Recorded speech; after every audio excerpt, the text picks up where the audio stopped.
Hi, welcome to Dyslexia Explored, where we hear different people's dyslexia stories, their journeys. And today I have got a young actor, 16 years old.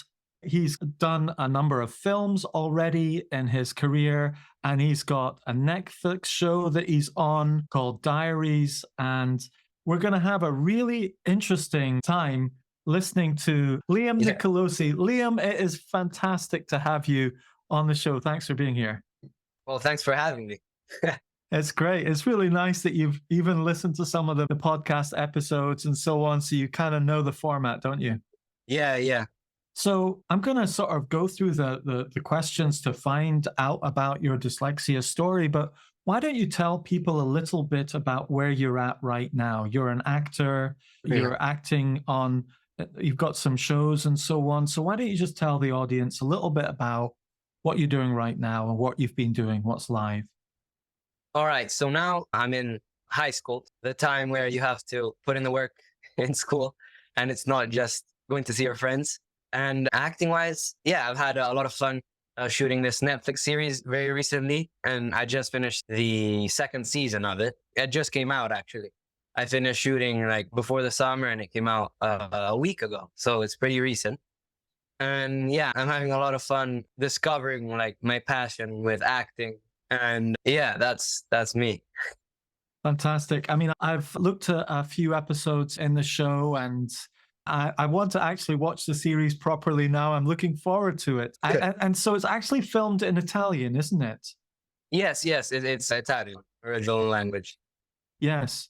And Netflix do really well with dubbing these things and so on. So I really, it took me a while to go, gosh, I think this is dubbed. And I go, gosh, what language is it? And then I remembered you're from Italy. So Really, for me, I can't stand dub things. I notice it immediately. Maybe it's because yes. they dub it better in English. Here, when we get stuff dubbed in Italian, I can't watch it. Have you seen the AI dubbing videos that they're doing now that are absolutely amazing? Yeah, I've seen that. Like they managed to do the same voice. Yeah, They change the lips to actually match what the person's saying. It's absolutely incredible. Yeah, it's also scary, I guess.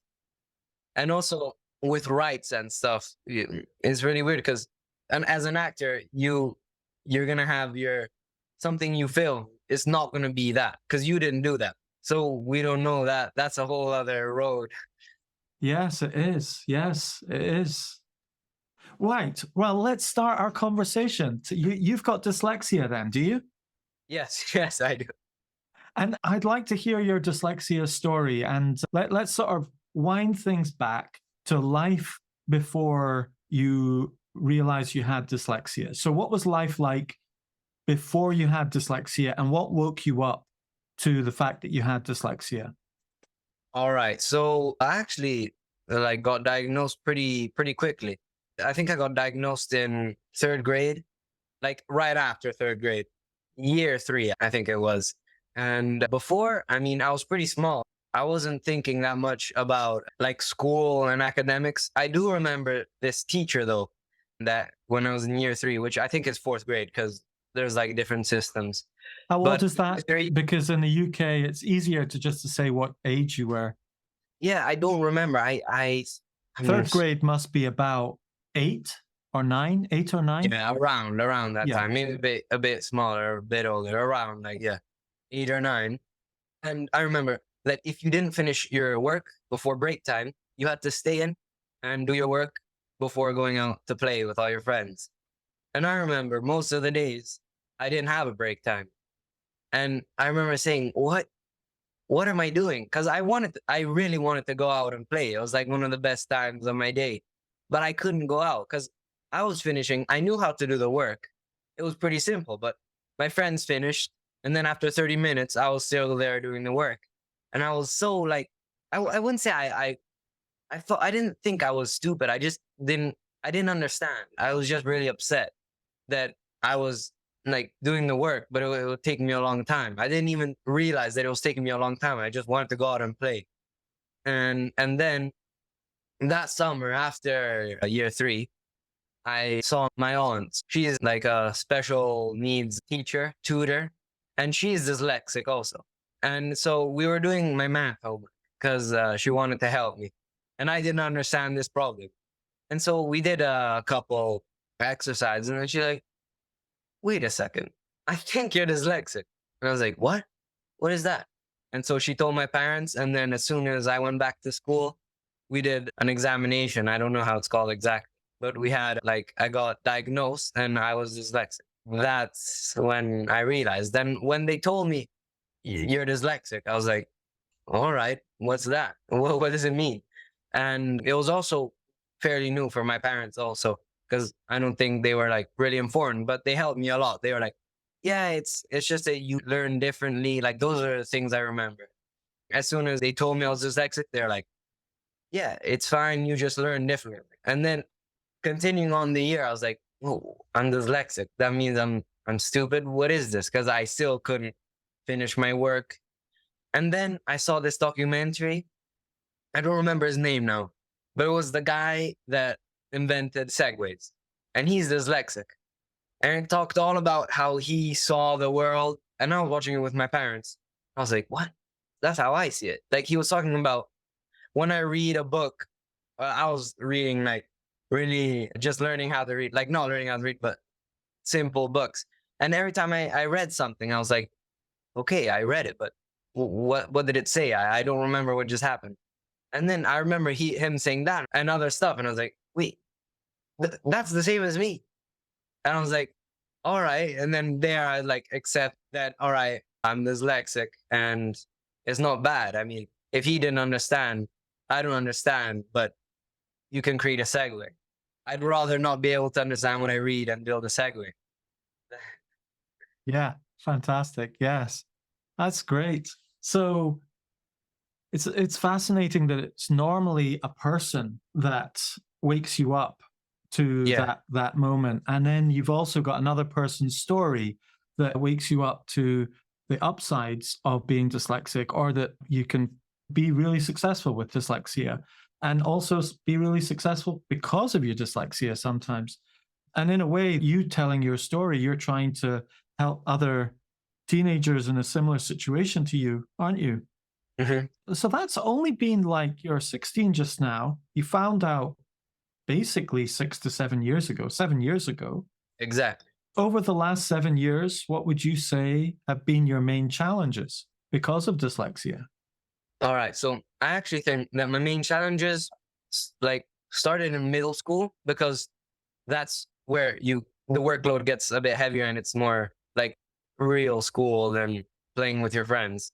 And I actually went to school which was very supportive, like that they were like, okay, use your computer, you have mind maps, you can read with the speech to text and text to speech. But I also found that challenging because I went from using none of that to all of a sudden being overloaded with stuff that can be used as a tool. Yeah, it's very helpful. But if you don't know how to use it, it's like it can be overwhelming. And also I felt a bit like, wait, why doesn't this guy sitting next to me get a computer to do this? And then some of my friends, those happens, like even if they're really close friends, they don't mean to hurt you, but like what why do you get a mind map? I would totally ace this test if I had a mind map. That's easy. And those are the things that like in that moment, I don't really get offended that easily. Like I get offended, yeah, but I don't get offended in the moment. Like I know that I get offended when I think about it later. In the moment, I'm like, oh yeah, probably you aced the test. And then when I get home, I remember, oh, he told me that. Well, and then even I don't know, why doesn't he get it, and why do I? Maybe, and yeah, that's not of that's like my main challenges. And also now that I went to high school, I went basically the opposite from having all those tools to now almost zero, because I'm already, the school was a bit slower on helping me than my previous school. And then now I'm also taking the IB, like I'm taking IB certificates, which is like, you know what it is? International Baccalaureate? Exactly. International Baccalaureate. And they have like no, like they give me extra time, but I can't like use a mind map. I need a calculator to do like I don't need a calculator, but in the time I have, it makes it much faster. to me to do solutions. Like also simple things, 26 divided by 3. I need the calculator to do it really quickly. If not, then I can still do it, but it'll take me a bit longer. And obviously, if I keep doing that, I'll get tired and then lose my train of thought. And that's a mess. So now I'm battling a lot in that, I think. A lot in not having things that I'm used to having. See, yes. So right now, you're actually facing that challenge right now at school because so you went from a high school that gave you lots of assistive technology, and now you're in a different high school. No, I went from middle school, and then when I switched to high school, it was different school. I see, right. And when do you sit your exams? Like when I take my exams, Yeah, like the final ones are going to be next year because now I'm a junior, so in 11th grade, and then in grade 12, which is next year, I take the final exams. excellent. Okay, got you. But I think the thing that is the hardest for me, especially like with the IB and stuff, is that I'm it's like going, okay, you have 100% support to it's 0. Yes. It's not gradually taking stuff away. Like Yes. one day, like it's like your mom feeds you every day, and then to one day to the next, you don't have anyone that feeds you anymore. Yeah. Like you can eat by yourself, but it's hard. Like all of a sudden you're like, oh, what's this? And then after a while, then you can eat by yourself. Yes. I mean, the way I think of it, Liam, is that, you know, our minds are different shapes, like our feet are different shapes, you know? Yeah. And we get shoes to fit our feet. Okay. And if you put a shoe on that's the wrong shape or size, and you're asked to walk on it and it's the wrong size, you can do it for a little while when you're younger, maybe you can get away with it. But as you get older into high school, they say, right, I want you to run 6 miles or walk a long distance. And you're like, I don't know what's wrong with me, but you know, I think my feet are okay. I think my legs are strong, but something's going wrong. And someone comes along and goes, you've got the wrong size of shoes on your feet. And you put the right shoes on, the right tools, using the right tools for your brain, and then you can actually do the job. And so it sounds like you had some shoes that fitted, and now you don't have the shoes. Exactly. So what are you going to do about it? Out of interest, what strategies are you doing at the moment? At the moment, I'm just going along with it and trying my best. You know, it is what it is. Like the IB, it's not even my school. Like I can talk to anyone I want, but it's the whole IB, which is this huge system. And for now, it's really, they have no support. Like they have some support, but it's not helpful. Like that's why I think in the future, there are going to be there have to be some changes. Like there are going to be many people that complain.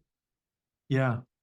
So tell us a little bit about what's happening, you know, with the acting and so on. Tell us about the story with the acting. When did you start acting? All right. So I started acting.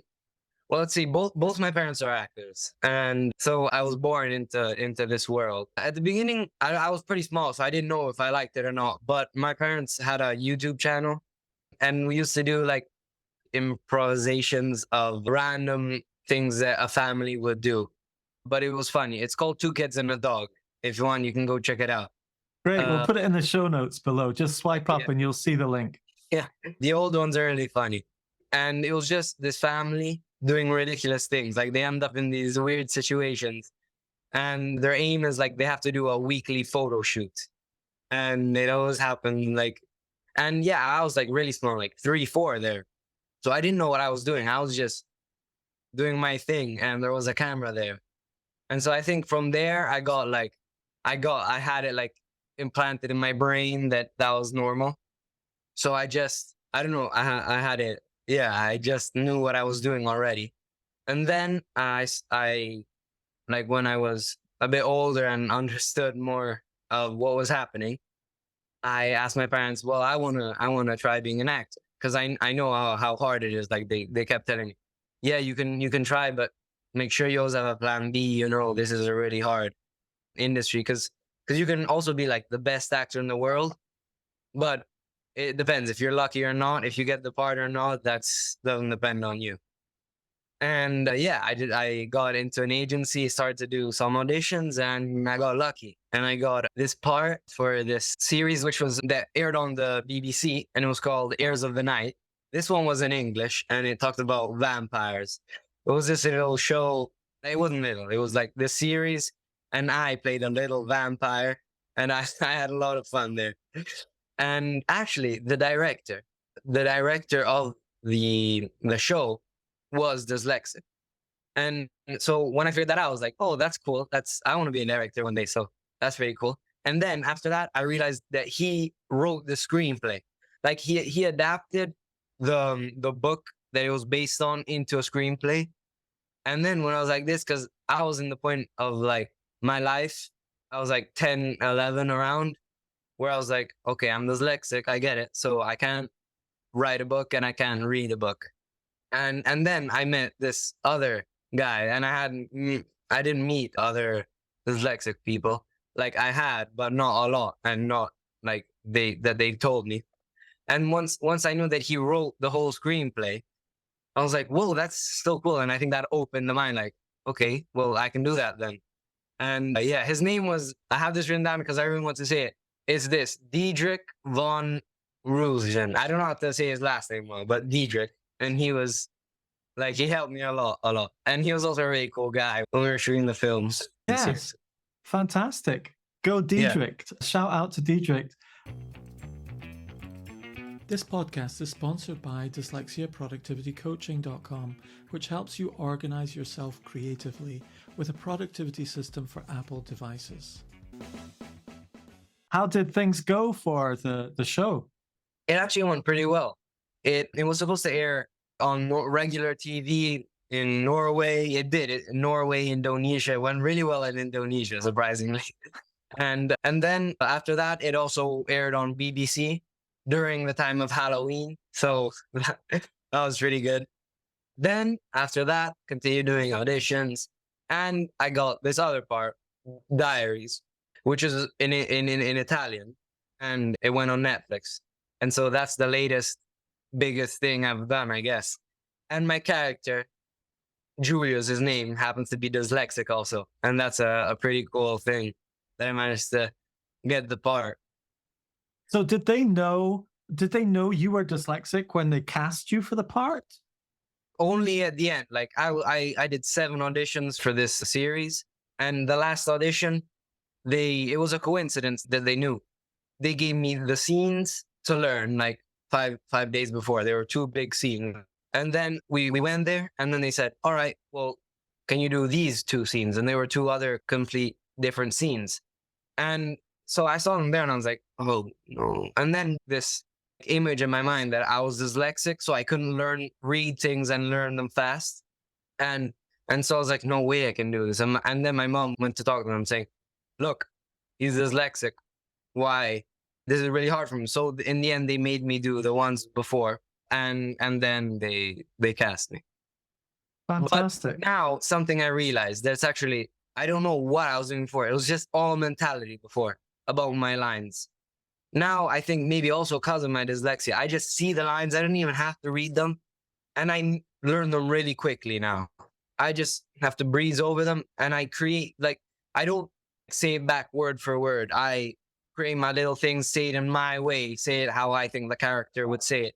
And I do that really fast now. Like before, when in my mind, I thought I could never learn a scene quickly. It would take me so long. I would be really desperate sometimes, really sad, because I would read everything, and it would be hard for me to read. So I was like, what if I can't read it? How am I going to learn it? And it took me like a really long time to learn scenes. But then as I kept getting parts, I had to learn scenes pretty quick. And I just forgot about that mentality. And I'm really fast at learning them. So I don't know why I was saying that. Like now that I think about it, if now I was back then when I was in the audition, I would have totally learned the lines there. And I would have never said, oh, it's because I'm dyslexic that I can't do it. It actually, maybe it helps me learn the lines. Yeah, that's fascinating. So why don't we dig a little bit deeper into that? That'd be just, maybe we can learn something from that, you know? So What I'm hearing from you, Liam, is that there's two ways to learn lines. Way number one is word for word exactly. So like the literal learning of the lines. And then the other way is getting the heart of the lines, the like the spirit of the lines. context. Yeah. So why don't you go through your process a little bit? Give us an All right. idea of how it works. Yeah. Okay. So my process of learning lines, basically, was when I was shooting every day. So I finished filming, then I had to learn the lines for the next day. Then I repeated this process all the time. So what I would do is after I finished filming, I was exhausted of like 8 hours a day. So I went, if it was in the hotel, if we were shooting on location, or if we were in Rome, I went to my house. Then I usually had a shower, a bath to relax. Then I looked at the lines for the other day and just looked at them, read through them slightly just to understand what's happening. Then I would actually not look at them and then just like try them myself. Like, I don't know, look in the mirror, like stare at a wall and try the scene and just see what came up. Then that night I would read them and make sure that what I'm saying actually is okay in the scene and I'm not saying other stuff. And then if I say what I want to say the next day right before going to bed, as soon as I wake up, I remember it even better. I don't know what it is. It's like if my brain works overnight. This is a trick my mom taught me actually, and yeah, that's what I do. I just say the lines before going to bed, and it's as if I've been repeating my lines like for the whole time I've been sleeping. So it's pretty cool. Everyone should try it. Like, it's actually really surprising. I don't know if it works for everyone, but for me, it's really shocking. Like, one time I It's barely knew my lines, then I read them, then the next morning, bam, I knew them. Absolutely, Liam. It works for everyone, and it's a brilliant technique. And a lot of people, when they're doing studying or learning of other kinds, they use that technique. And it's interesting because I did this. I teach people how to mind map, okay, as my day job, and I was teaching this teenager how to draw a mind map of their physics homework, okay, for an exam, for a test. And they drew out the mind map. And one of the tests I give them, techniques, is I tell them to turn their original mind map over, their notes as a map over, and not look at them, and then draw a mind map really fast from scratch, not pretty, but just a quick sketch here that reminds them of that bit on the original map, and another bit here, another bit there, another bit there. And they do it in less than 3 minutes. We call it a flash map. And then what we do is we flip both over and we mark it. Okay. What did you get right? What did you forget? X, tick, tick, tick. And maybe get 16 out of 30. Okay. You do it again. Maybe get 22 out of 30. Okay. Now this evening, the girl did, her name's Annie. She won't mind me telling you this. She got 22 out of 30. Okay. And then the next day when I met her, I said, right, Annie, before we do anything else, do a flash map right now, 3 minutes. She hadn't looked at it for 24 hours, okay? She did a flash map. What did she get? 24 out of 30. Yeah, because your brain, like the back of your brain keeps thinking about it. Yeah. And I think also in your sleep, your brain kind of sorts through things and files things and reorders things and brings the right things together a bit. Yeah, absolutely. Yeah. That'll help lots of the young people who are listening right now, even if you're not learning your lines. What I also quite liked about your technique, looking at it as a teacher and myself, is first of all, you read through the scene, and then what you did was you tried to talk through the scene in your own words. Mm-hmm. And what you're doing there is you're kind of forcing your brain to create the pictures of the scene. Exactly. Is that what's happening in your head? You're kind of imagining, yeah, that's what's happening. Tell us a little bit more what's going on in your head when you're kind of rebuilding the scene. Mm-hmm. Well, I think that's really important because when you're going into a scene, especially if you're like, it's a bit hard for you to read it and understand when you're reading it, is to understand the key points and then create an image in your mind so you know exactly what's happening. You have to know what's going to happen later and what you just did. So you know how to act. Like maybe it can be a scene where you're having the best time with your friends, and it says that's what's written. That's what's written. And you're like, yo, how's it going? And but the scene before, your mom died.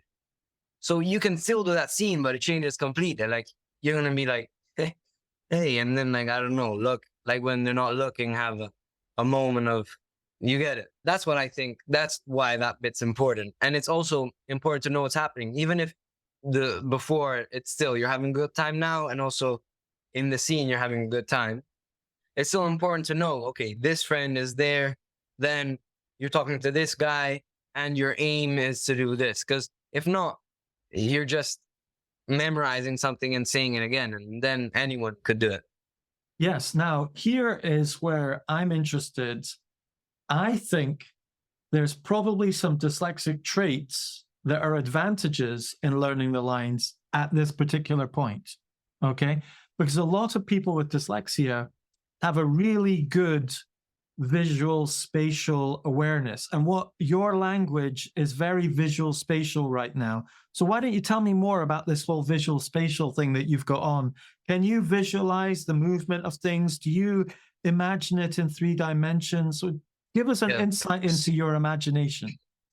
That's actually exactly how I imagine. Like when I say I look at the wall and I look at a mirror, I look at a mirror to see like how people would look at me.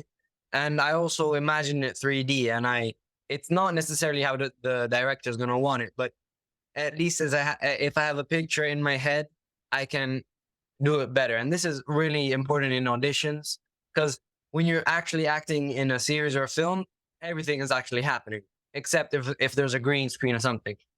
But I actually see, like when I'm looking at a wall, I see the person like right in front of me, and I see them there, and I imagine them doing what they're doing. If I have to go up to someone and then I'm going, and then no, I'm actually scared. No, I'm not gonna go. I imagine them like looking away, writing something that will help me. Like, because obviously, if you're just saying during the lines that this is not even lines anymore, this is just a movement that you're like, no, it's imagining like that person. If you just read, okay, I don't know, Liam looks, and the person then decides not to speak to them. It could be anything. Like there could literally be a person staring at you, and you just turn around. It's all like a thing of actually seeing, and I actually see the scene in my mind. Like, that's fantastic. And do you know what, Liam? You probably think everyone else sees it the same way, and that's the interesting thing is that do you see their faces and do you see color when you imagine them? Yeah, of course. Well, there's no of course, because I don't.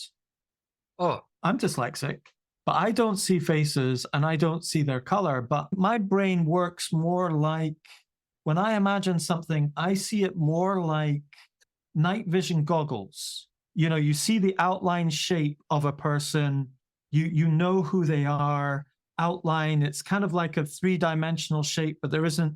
I know the person, I know how they're moving, I know their location, and I'm thinking about who they are and what they are, but I don't necessarily see the visual color outside. I don't know if you've ever heard of this book called The Dyslexic Advantage. No, I've never seen it. It's a really clever book, and I've had the authors on the podcast. I highly recommend you read it. You listen to the podcast, they summarize it really well. Dr. Brock and Fernette ID. It's probably one of the best books on dyslexia in the world, you know. But what they say is they've identified through their research that there are 4 main strengths that people with dyslexia often have. And you've just demonstrated 2 of them, okay? So one of them is dynamic reasoning, okay? Okay, they call them mind strengths. M, material reasoning. I, for, I can't remember what I is.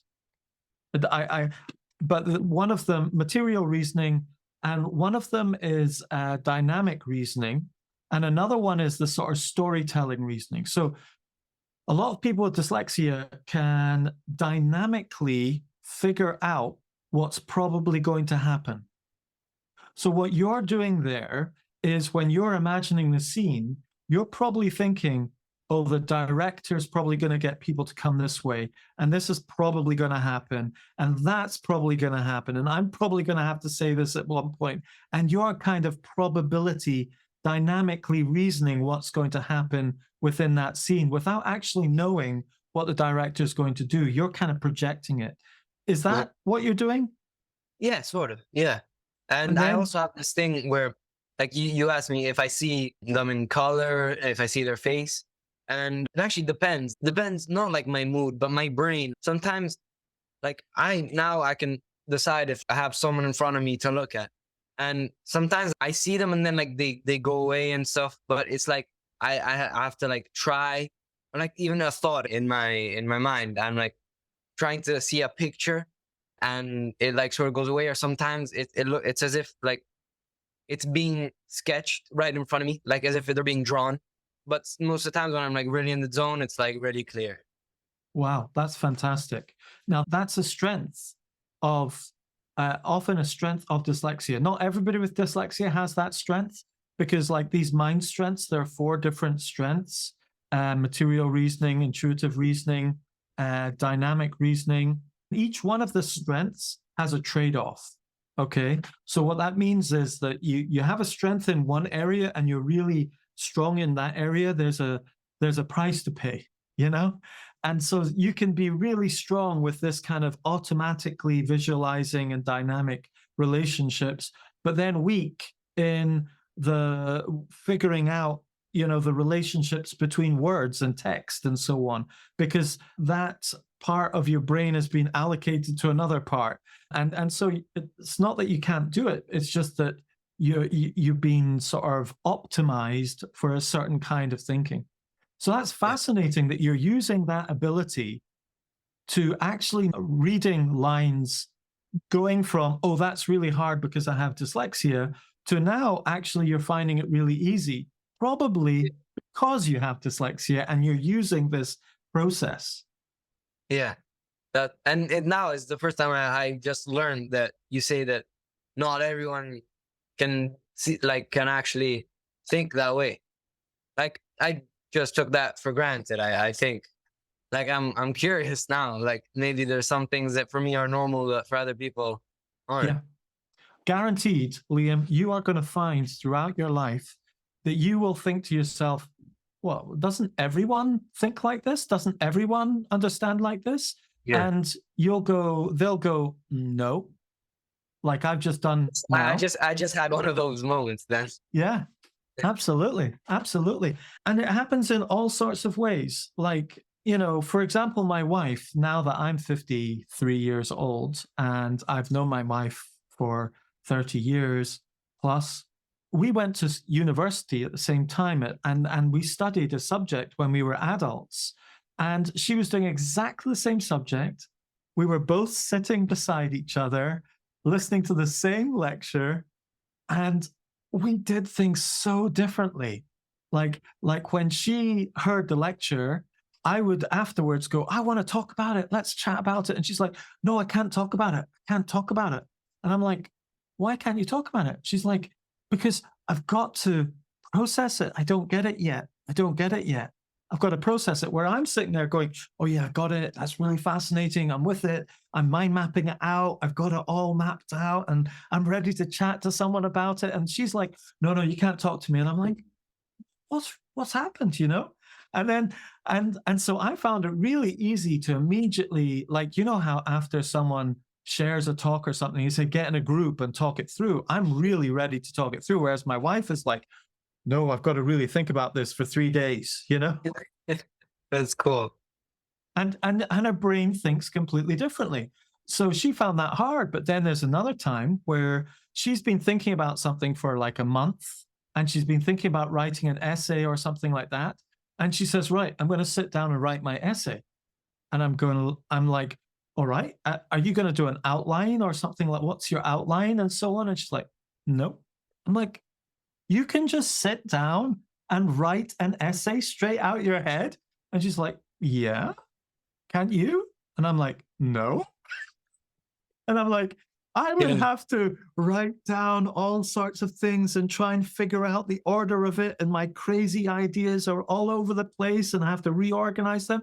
And she's Exactly. like, no, I think in my head and I've got a list in my head and I can see it in my mind.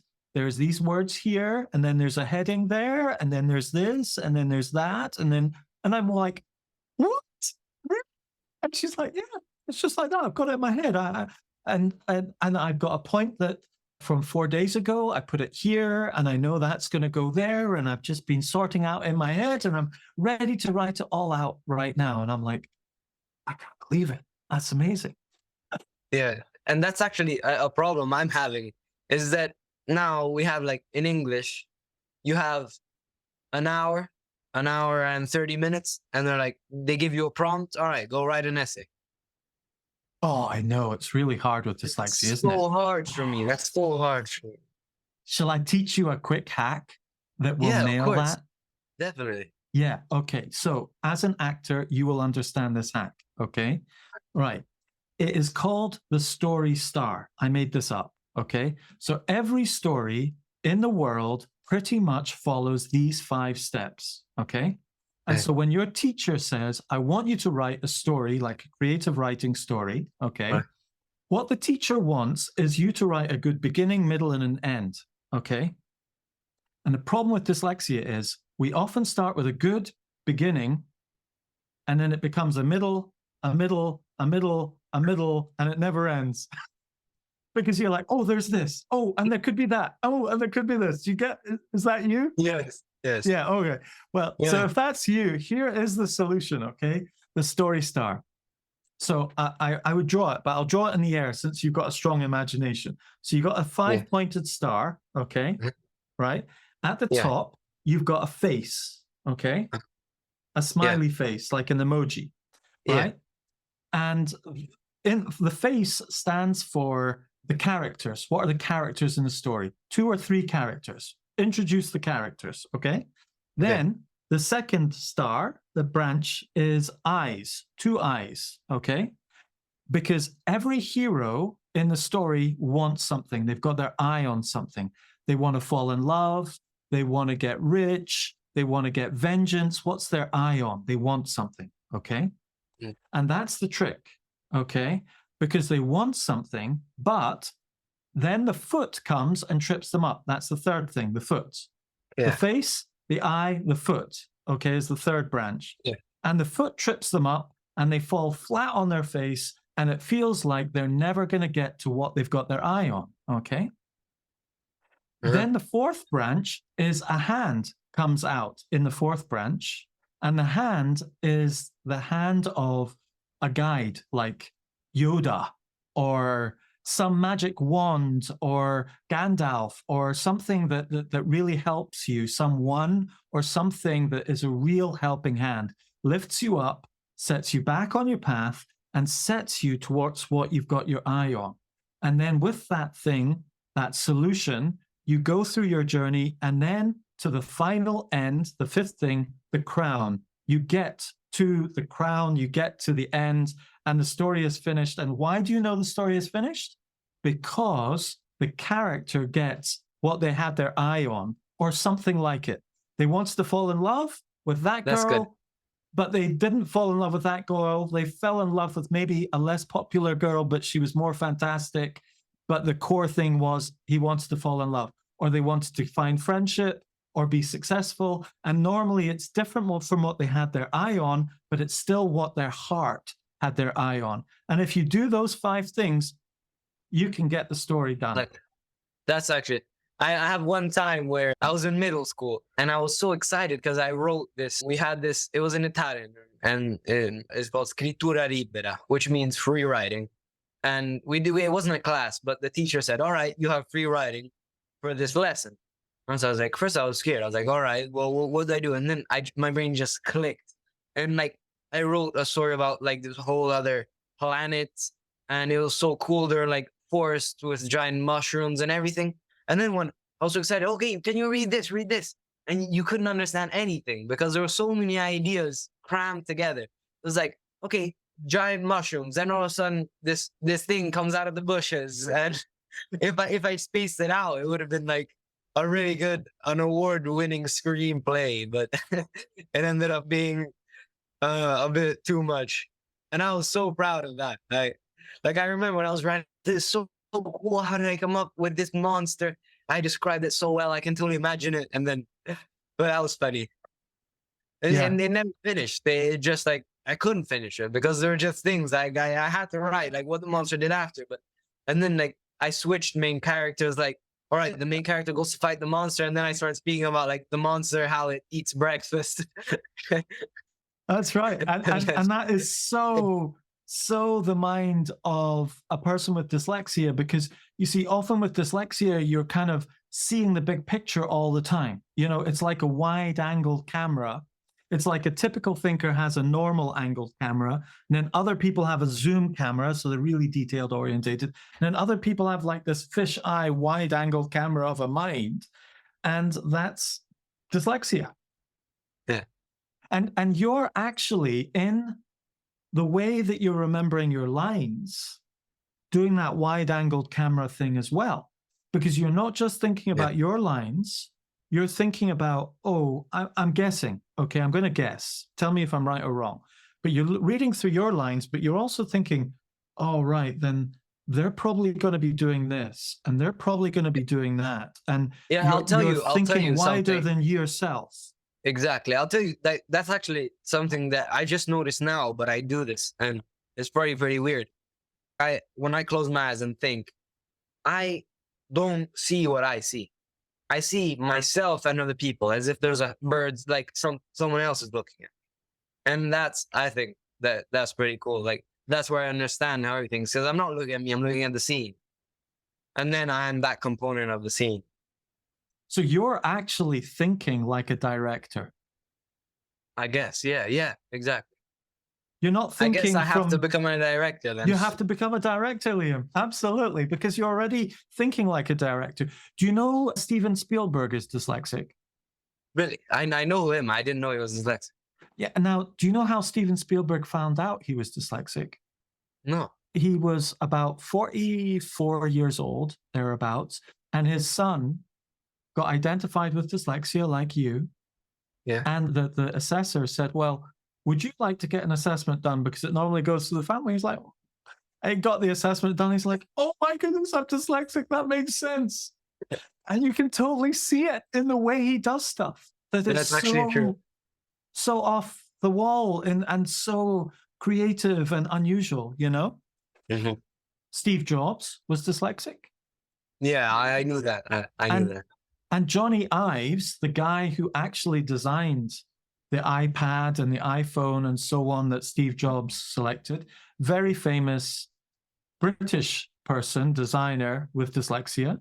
And you just follow the trail of people that have made amazing things. Dyslexia makes amazing things. I guess like if everyone had that thinking box, then there would be things that would be created, but not like the iPad. But I'm saying that if everyone had the fisheye view, then it wouldn't work. If everyone had the normal box, it wouldn't work. If everyone had the focus, it wouldn't work. You need everything to work together. Because I don't know, the guy that thought about the iPad was like, oh, we need this thing that's going to be a giant screen. You can write on it, everything. And then there was a guy that was super focused and he knew how to, oh, I'm really good with the screen. I'm definitely going to make the screen and the hardware of this. And then the normal thinker was just like, oh, well, we're going to sell this. Let's sell this and make it a world thing. And then you're like, bam, iPad. Absolutely. And that's exactly, we all need the three different types of thinking and three different sort of wide, medium, focused.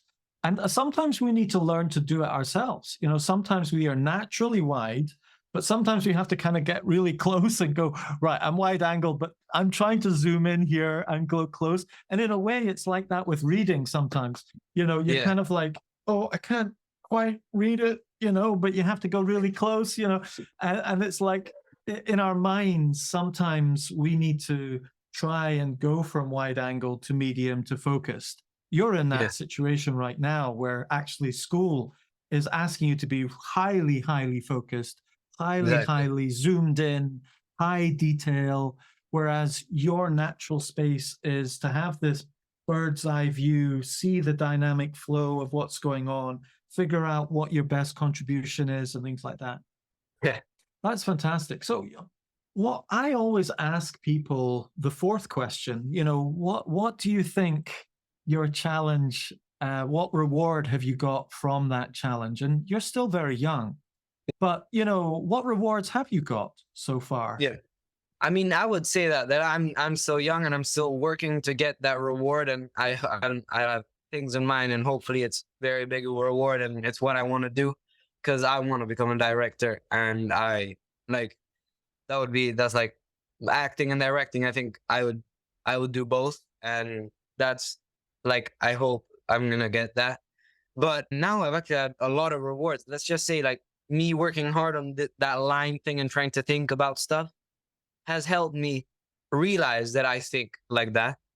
And I just like thought about this short film that I've shot. Actually, I'm editing it right now. I shot it with my friends. I'm gonna post it on TikTok and on my social media. Maybe when it's out, I'll let you know.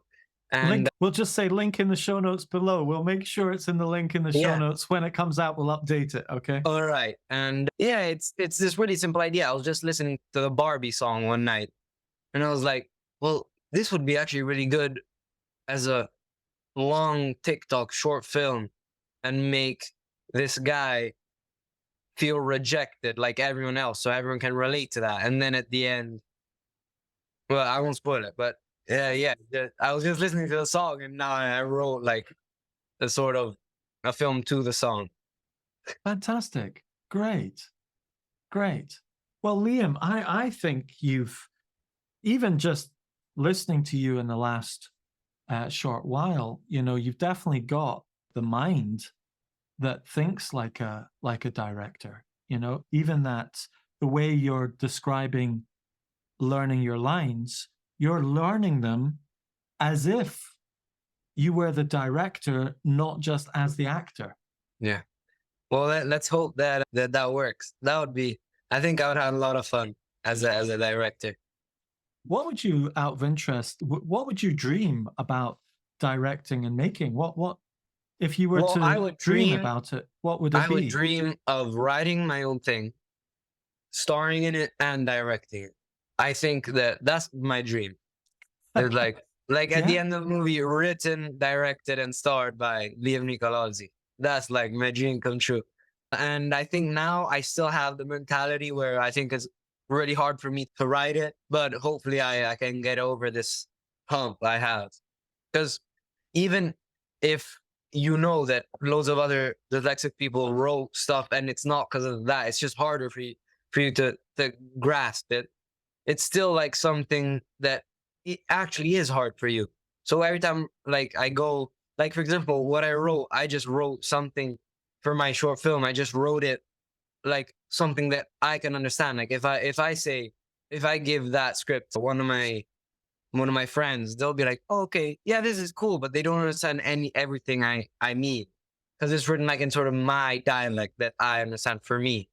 And I'm sure that I'm gonna be able to write, and I don't know, maybe I can partner with someone that can help me with my ideas and not get them too wild. But yeah. Yes. I'll tell you a story. There's this 12-year-old girl in Ireland called Evie Martin, okay? And she's won a few local awards for her writing, and she's got dyslexia. And she wrote this little book called The Little Fish in the Garden of Love when she was 10. While doing one of my little workshops, I did a workshop on how to write a story using a mind map.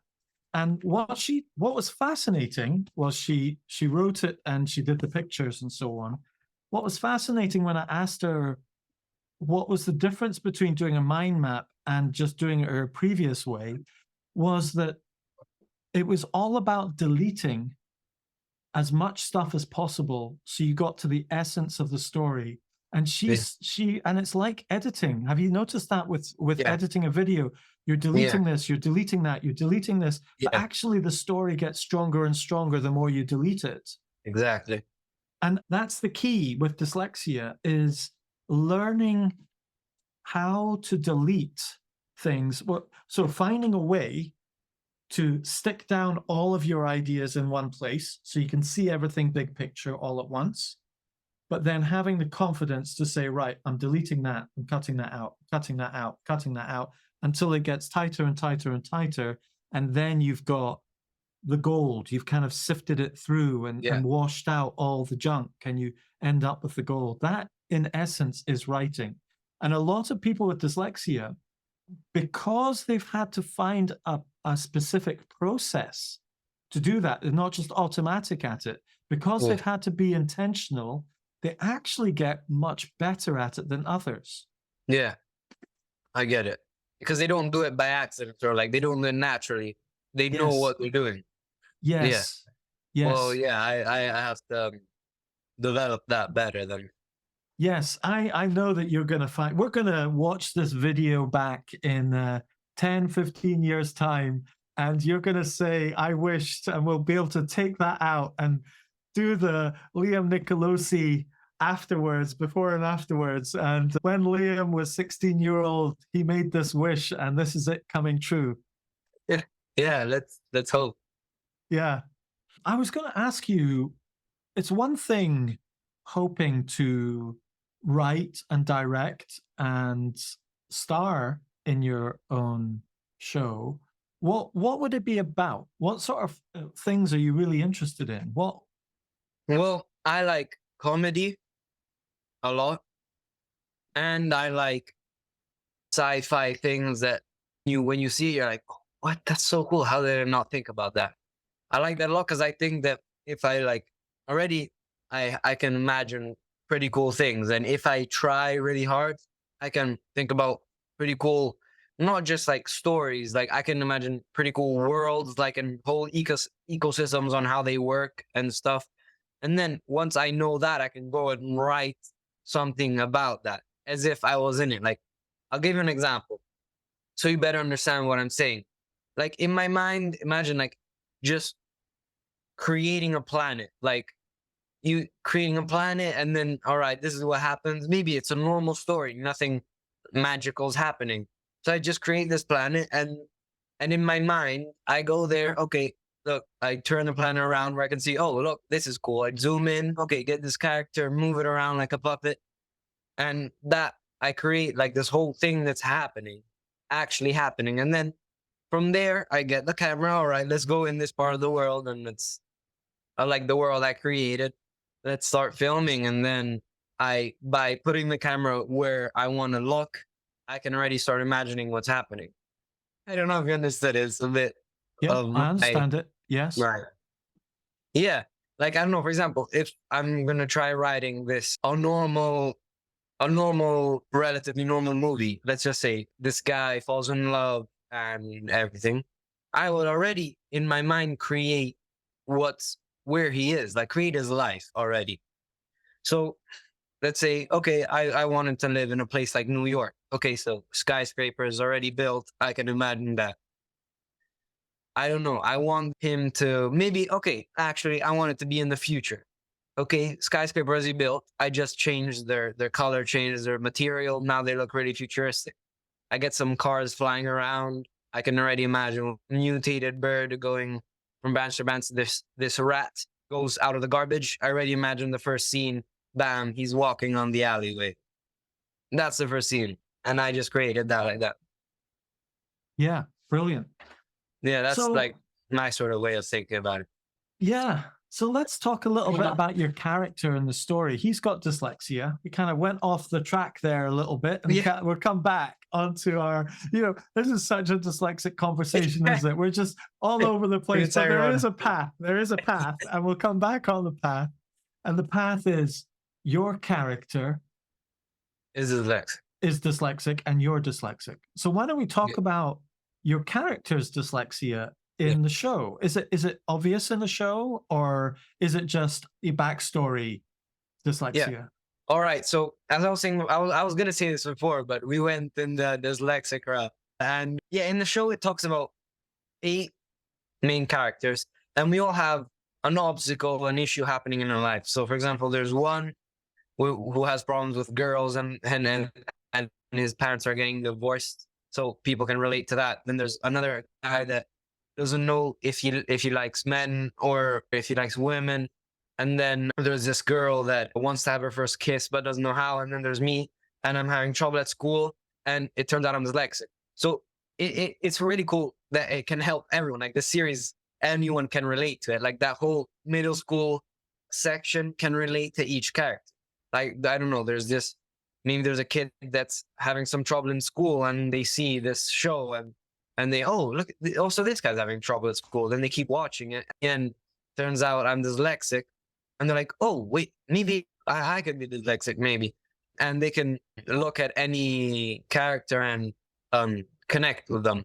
And yeah, my dyslexia is sort of the main thing of my character. Like, I'm having fun with my friends, but I'm always having trouble at school, and I don't know what's happening. I'm always like, yeah, all right, I'm studying, but like at first my character just pretends, always the class clown, doesn't study. It's fine. He's not getting good grades because of that. But he's actually pretending. He is a class clown, but he is studying. And now I might get confused with the first and second, because You better be careful with spoilers.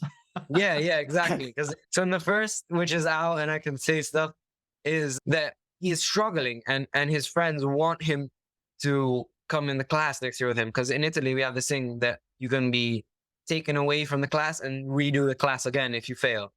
I probably, it's also in other schools. No, not in the UK.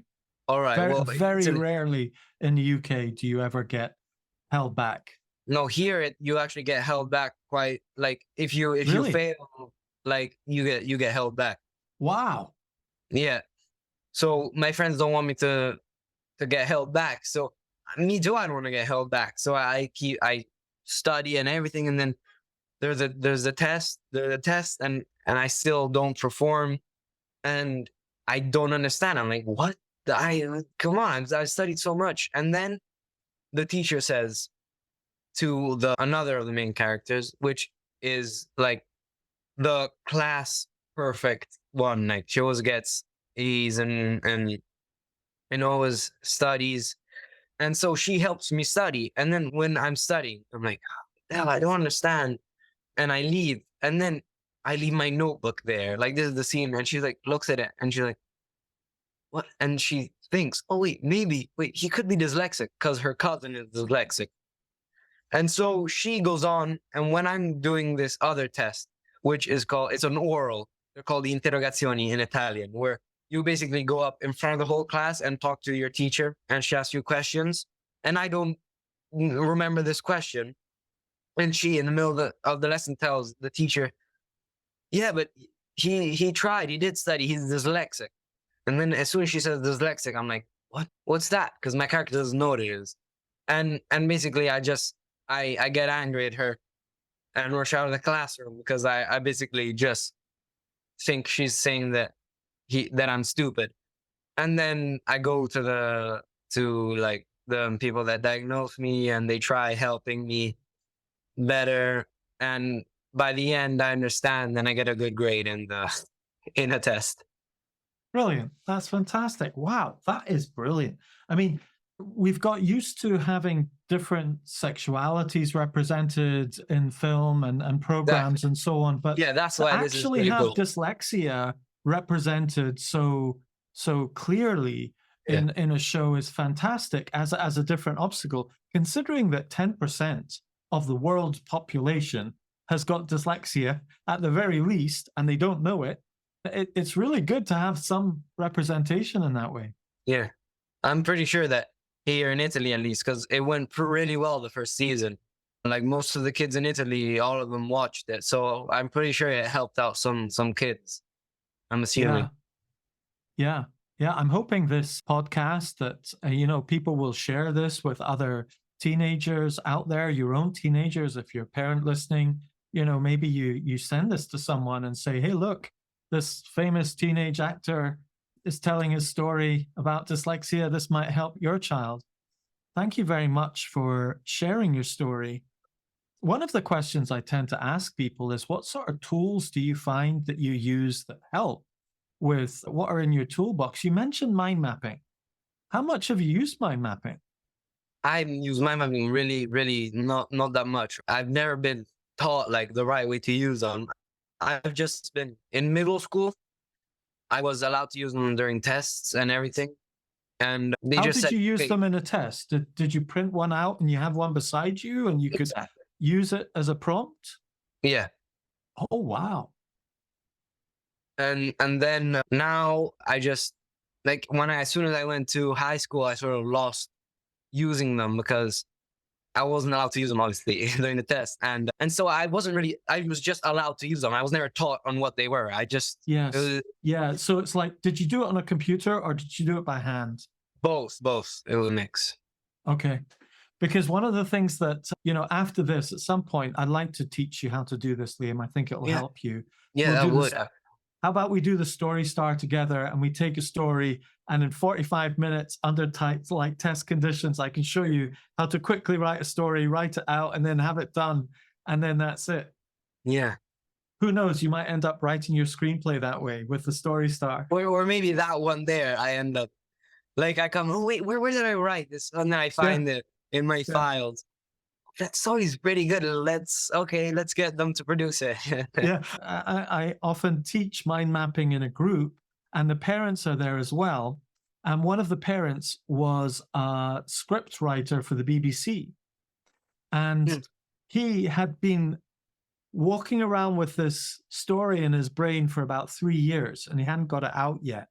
And he thought to himself, I'll just do what Darius taught with the mind map. And he just wrote out the structure of his screenplay in an evening, doing it as a mind map because it was easier and faster to do and you didn't get distracted by typing it. So I'd love to show you how to do that. Do you know what? One of the things that you could learn how to do, Liam, is when I did my law degree at Edinburgh University, I found it really hard until the third year when I learned how to mind map. And my technique was to practice drawing a mind map from memory, okay, of just like the main 50 things or 60 things that I would need to remember, like doodles and pictures, and I could remember where they laid out and so on. And then when I went into the exam, I would ask for an extra bit of paper. And when they said it's time, I didn't even look at the paper. I took the blank sheet and I wrote out my mind map from memory quickly and put it to the side. And then I could concentrate on it before they all disappeared. And I had my answers with me. And everyone is allowed to do that. That's good. That's it. Yeah, I actually did that in my physics test the other day. Oh, really? I had my mind map ready. And then I remembered, oh, I can use these. And so I went right before the test, looked at all like the formulas I had written. And then as soon as it started on the side of the test, I wrote all the formulas and then I used them during the test. That's definitely the best way. Do it every single time. Don't even look at the questions and just get it all out. You're allowed to do that. Except if you've got if you're doing a medical exam in the UK now, they've realized it gives you such a big advantage if you write it down straight away from memory before you at the beginning of the exam. They don't actually allow you to do that because they know it's so effective. Yeah, but that's still a way. You can still do that. Yeah, it's a great hack. And knowing you, Liam, you wouldn't need to write it down. You would end up kind of looking at the wall and you would see the diagram of it. Like you would probably, the way that I would teach you how to mind map is you would draw a mind map, right, of the subject. And then I would tell you, right, I want you to step away from the mind map, put the piece of paper down and imagine it in 3 dimensions in a big space. Yeah. That's pretty cool. And create this world of the map. And then you can just see that map in 3 dimensions. Yeah. That is actually really good. Like a massive futuristic iPad screen where I move everything. And yeah, that's right. Yeah, that's pretty cool. Like we still haven't invented that, but I can do that. Well, we'll have the Apple Vision Pro coming soon, where you can put it on and you'll be able to see your whole map. That's basic. I can do. I have the Apple Vision Pro built in already. Yes, that's right. Yeah, that's true. Yeah, Who yeah. knows? Probably maybe one of the creators and one of the people that had the idea of that is dyslexic. Maybe we don't know.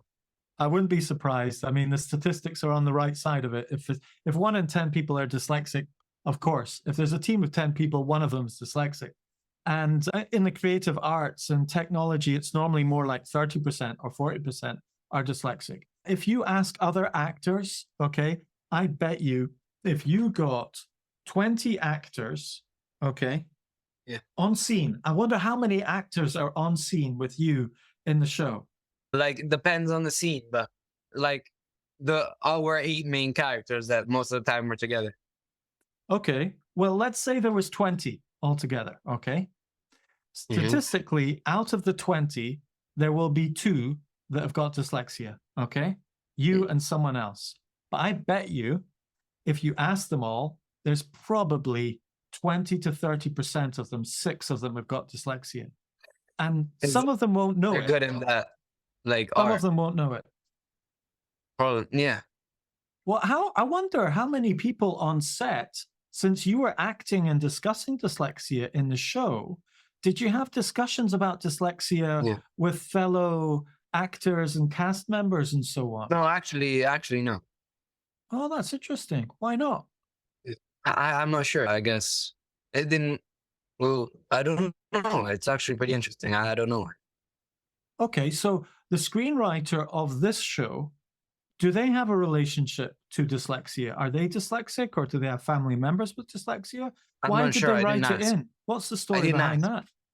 I think they wrote it in because they wanted to get all these obstacles out, and they thought that it was a good, because they talked about many things, and I think that dyslexia was one of them. Tell me if this is a good characterization or not. But I haven't watched your show. I'm going to watch it, okay? But shoot me down if this is wrong. But it sounds a bit like sex education in a different challenges. It's not just all about sex, but it's, sex education is about different characters in their teenage years, Yeah. and then this one is different characters in their teenage years facing different challenges. Is there a Well, yeah, comparison? I haven't seen Sex Education, but it is. But I've been told that they basically. I've been told by a lot of people actually, like 3 or 4 at least, that my series is the version for younger kids of Sex Education. I see. Okay, got you. Right.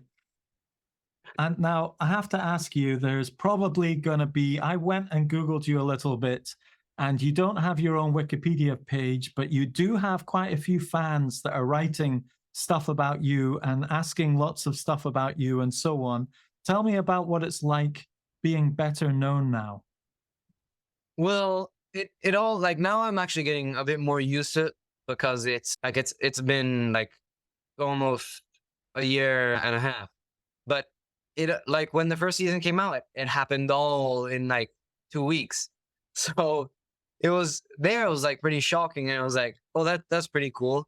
And it's still now, I find it amazing that just by responding to someone's message on Instagram, I can make their day.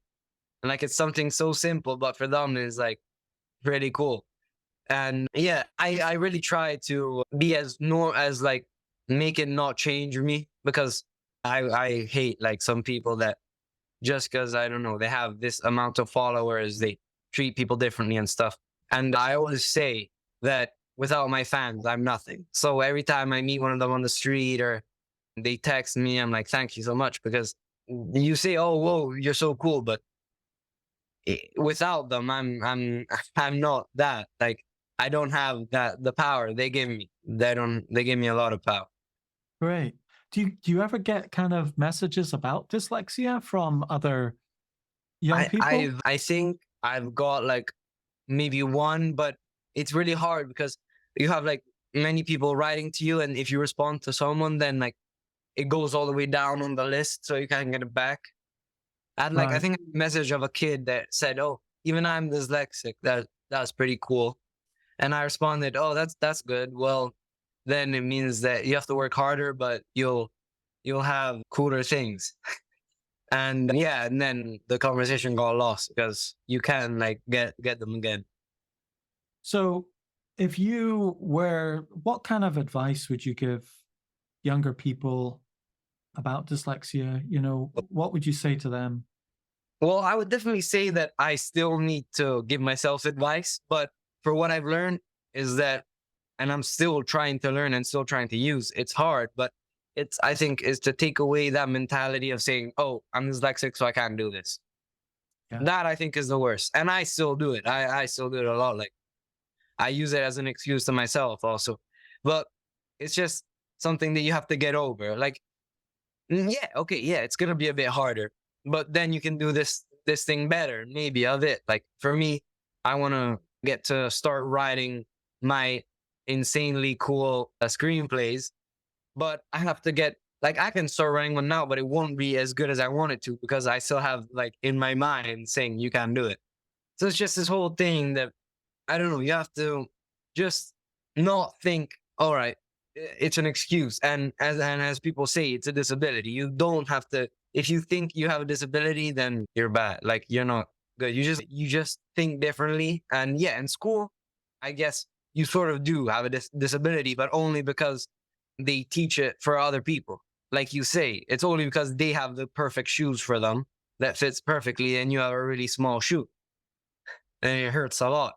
So yeah, unfortunately now you're gonna have to run with that small shoe, but just know that when you make it to the finish line, you're gonna have all the shoes you want and more. Yeah. Yeah. That's my advice. Yeah. I mean, I like the finish line of after school because I think mostly dyslexia, it becomes a disability for you only in schools and academically. I think that's where it's the biggest disability because then it becomes an advantage. I don't think it should be a disability. Like it's only a disability because they don't know how to teach you, I guess. And that's sort of my take on it. Yes. I mean, the disability isn't with you. The disability is with the school. Yeah, Ha- doesn't have the ability to teach you the way you're thinking. So the school has a disability, not you. And that's yeah, my way that's of better. thinking about dyslexia. Dyslexia is a different ability that is harder for standard schools to teach. But if you know how to teach someone with dyslexia, give them the right tools, the right techniques to learn, they can do it. Mhm. And Yeah. read. They can read, they can write, they can spell, although spelling still stays hard. They can learn to drive, they can learn to write, like with Wait, dyslexia. it's harder to drive for dyslexic. Yeah, Really? yeah. I'm a really good driver. Well, do you do stick shift? No, I still don't have a car, but because in Italy it's 18, like you have to be 18.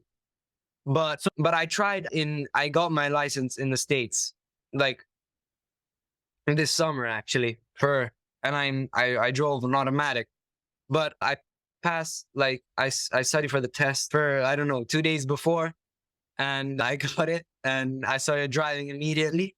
And I think that actually driving for me is easier because I'm dyslexic. I think I have like a surrounding, and also stick shift. I didn't know it was hard to drive if you're dyslexic. But yeah, about stick shift, I tried driving a stick shift because I wanted to learn. And for the first real time I tried to drive it with stick shift, I managed to. It took me like 30 minutes, but as soon as I understood like how it worked, I could do it. so what's interesting about dyslexia, okay, is so dyslexia is a processing difference, okay? And one way I explain dyslexia to people is people say dyslexia is slow processing of phonological of sounds. Okay. Have you heard the phrase slow processing? No, no, I haven't. Like now I have. Okay. I've heard it, S- but not in this context. So when a psychologist would explain dyslexia or dysgraphia or dyscalculia or dyspraxia, these disses are all expressing that you process that type of information differently. You process writing different text, or writing or movement or maths differently. And what happens is that you are much more manual at it, okay, rather than automatic. And so it's like the difference between a manual car and automatic car. Imagine your brain's like a car, right? Yeah. And your teacher is teaching you how to drive your brain, okay? And the teacher's like, get in the car, put yourself into drive, put your foot on the gas, put your foot on the brake, gas, brake, turn, turn. And the kids are all going, yeah, okay, gas, brake, turn, you know? And then, but the kid with dyslexia is kind of like, right, put it into drive. And then I'm driving and I've stopped. I've stalled. What's gone wrong? Is there something wrong with my engine? And so on. And someone like me comes along and gets in the car and goes, oh, no, there's nothing wrong with you. You're a manual. You're a manual car, stick shift. They're like, what's that mean? Oh, well, you've got an extra pedal on the side there. You've got gears, and you have to choose when to go in the gears. Yeah. And when you're going up a hill, you have to go down a gear. And then when this is happening, you slow down at traffic lights. You can't just slow down. You got to go down the gears and then get into first gear and so on. And they're like, oh, right, okay. And when someone teaches someone with dyslexia manually processing how to read or how to write a story, this is all, you know how we were talking about being intentional about creating a story, intentional about editing it? That's because we are manual processors, not automatic processors. Well, that's actually interesting. And I actually didn't know that it was harder for a dyslexic person to drive a manual car. Yeah, because what I've noticed that not for all of them, but it tends to be. I did a podcast interview with a lady and her dyslexia and driving. So people can get left and right wrong when they're driving with dyslexia because we can get our right and lefts wrong. And the instructor can say, oh, take a left. And you're like, oh, is it this left? And it can look like hesitation, but you're actually just processing which one's left. But it looks like you're hesitating on the road, and the instructor goes, nope, that's a hesitation. And actually, if the instructor said, take a left like this, and you see the hand, you go, all right, no hesitation, I'll go that way. So she shares lots of tips on how to drive. But the key thing with the manual, here's what's the issue with driving. If any of you are listening and you're maybe 17, 18 years old and just learning to drive, is that the act of going through the gears and matching them to the road and so on, you can be thinking so much about the gears that you're not automatic at going through the gears. You haven't become smooth at it, that once you start going on the road and thinking about the roundabouts and looking left and indicating and all of that, you can start messing around with the gears and not quite go from third to second properly, or not quite go from second to third. And it can sort of, because you're not as automatic at it, you're much more manual at these processes, that you have to do it a lot more times until you become automatic. But once you've got it, you can be people with dyslexia like Jackie Stewart, very famous Scottish driver, racing driver, world champion, was dyslexic. Again, they get really good at it because they're very intentional at it. So if there's any specific sequence process, like going through gears, or a specific process that you've got to follow, often people with dyslexia have difficulty following that process in exactly the right way because they're bigger picture thinkers. And then, about what you said about that dyslexics are more manual than automatic. At the beginning, to learn, it's slower to learn a manual. But when you learn a manual, it's faster than automatic. Like F1 cars are automatic. I mean, manual, sorry. Yes, absolutely. And it's a bit of a metaphor for people with dyslexia, for example. So a lot of people with dyslexia, if they become really good at their art, that's what I'm saying. Reading, writing, whatever, like the Formula One, they're like, I want a manual driver. But there's a lot of people just go on autopilot. And you'll probably find that with your acting, because if you look at sports people and dyslexia, a lot of people with sports, a lot of dyslexics with sports are actually really hard to beat at their sport because they're not so predictable. They don't get into an automatic, oh, I always do it like this, or I always move this way. Because if you're a good sports person, you start to notice a pattern and you start anticipating it. But often people with dyslexia are kind of like, I can't remember the right order to do things. I just improvise all the time. And so it's so hard to predict what they're about to do next because they're always improvising in that way. Yeah. Well, Liam, it's been fantastic speaking to you. I really enjoyed this. I did. Is there anything that you wanted to share that you didn't cover in this? You know, because I know you really wanted to make sure that other young people, you know, heard the message about dyslexia and that you're on a journey yourself and you're going to share more about that journey over the years to come. Is there anything else you'd like to say? No, I think we've gone over quite a bit, and yeah, we've had a very long conversation. I've really enjoyed it. It's been great. Yes, yeah, they actually passed pretty quickly. Yeah. Well, I'm really looking forward to seeing how your career progresses. I'm looking forward to watching Diary now. And I think you've got to watch. I don't know if you're allowed to watch Sex Education. I imagine you are. Of course you are. Yeah, but, I think I'm going to watch. Yeah, I think you'd like watching it. Well, Liam, it's been fantastic. I'm looking forward to hearing your career. Like I said before, we're going to put in the show notes below all the links to everything Liam's mentioned, the Netflix show. You can just scroll down and click on it. And, you know, anything else, Liam, that you want to share. Yeah. How do people connect with you? You know, where should they follow you? Where do you like hanging out? Definitely on my social media. So TikTok or Instagram, and it's just my name, Liam Nicolosi, and you'll find me. Brilliant. Yeah. Okay, we'll put that in there as well. And also when I finish this little film I'm doing, go watch that. Yeah, we'll put that up as well when you do it. When are you going to do that? Publish that? I'm not sure. I'm in the editing process, and I want it to be pretty good. So I don't know, like 1 week, 2 weeks, hopefully. Well, Liam, it's been fantastic.